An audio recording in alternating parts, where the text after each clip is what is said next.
have high students. After that we have hydel energy. Water flowing in the rivers has kinetic energy. Energy that is produce by the motion, जो energy motion से हासिल हो उसे हम kinetic energy बोलते हैं।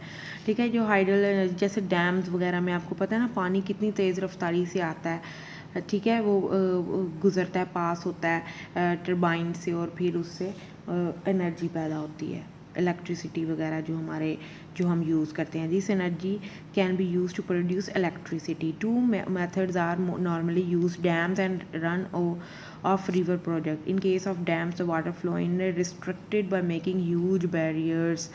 Then water is allowed to flow by means of gates and passes through the turbines, and the head of reservoirs level is maintained to provide uniform power. And in a run of river products, the water passes through tunnels and allows to fall in the turbine. The water is these project is continuously flowing and not being stored. Billa, Mangla and Warsik dams are three major hydroelectricity projects. Most of them plants are in upper Punjab and Khyber Pakhtunkhwa.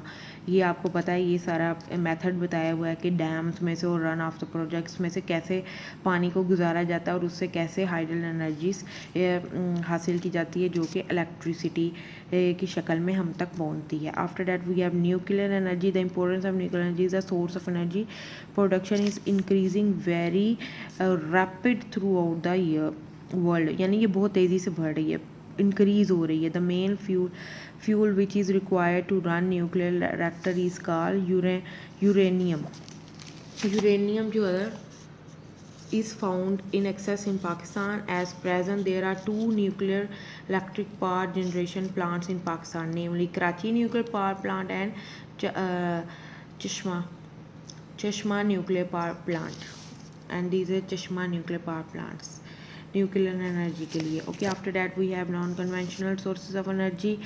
Biogas, first type is biogas. It is produced from animal and plants waste. ये कैसे use होती है? Animal और plant waste से हासिल होती है biogas. It is very cheap source of energy and it is use for cooking, lightning and irrigation the land. Irrigation यानी आपाशी के लिए, ज़मीन को ज़रख़ेज़ करने के लिए, आपाशी के लिए। ठीक है, solar energy, the light obtained from the sun can be used to produce energy by using solar panels. These are called solar panels.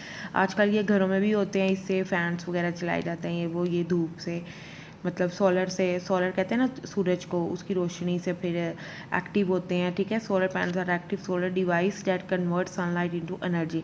फिर इससे एक्टिव होकर एनर्जी प्रोड्यूस करते हैं और उस एनर्जी से हम अपना उसका फ़ायदा उठाते हैं, फैंस वगैरह ऑन करते हैं, बल्ब्स वगैरह जलाते हैं। This energy can be use to provide electricity. It can also be use for heating and pumping water. It also use for this and this kind of information that you have to read 1 2 3 in time. Okay, it is amazing fact. Tarbela Dam on the Indus River in Pakistan is the largest earth field dam in the world and second largest by structure volume. Tarbela Dams दूसरे number पे है structure volume के हिसाब से। ठीक है, तो इस तरह की चीज़ें अगर बुक में आती है तो आप ज़रूर पढ़ा करें। After that we have wind energy, non conventional source of energy, that is also it is also a cheap source of generating power.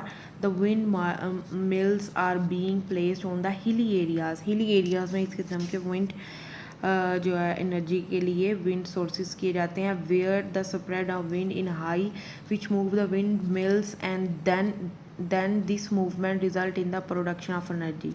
ये भी बहुत पुराना एनर्जी का सोर्स है। ठीक है, इस तरह से ये पहले लोग करते होते थे, विंड एनर्जी हासिल करते थे। This energy can be use for supplying electricity and pumping water for crops. इससे हम लोग क्या करते हैं, इलेक्ट्रिसिटी हासिल करते हैं और जो पानी चाहिए होता है क्रॉप्स फसलों को, तो उसके लिए पंपिंग यानी कि उसके लिए भी ये मोटर्स वगैरह चलाने के काम आता है।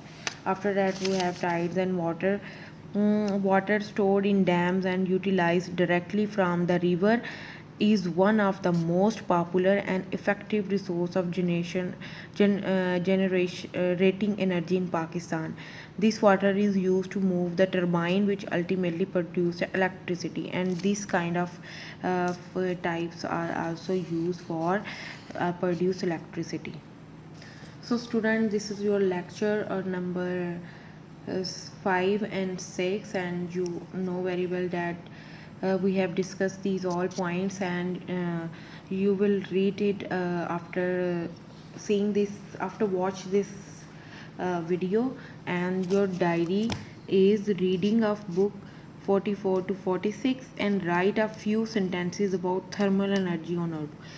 First you will read the all chapter, पहले आप सारा चैप्टर पढ़ेंगे, उसके बाद आपने दोबारा से बुक पे नंबर 44 to 46 पढ़ना है, ठीक है। उसके बाद उसमें से जो थर्मल एनर्जी के बारे में आपको इन्फॉर्मेशन दी है ना, इम्पोर्टेंट पॉइंट्स जो उसके टाइप्स हैं या रिसोर्सेज हैं, थर्मल एनर्जीज की रिसोर्सेज क्या क्या है, नेचुरल गैस, ऑयल, कोयल, ठीक है, उसके बारे में आप सेंटेंसेस लिखेंगे नोटबुक के ऊपर। Okay, this is your diary and this is your lecture number 5 and 6. अल्लाह हाफिज़।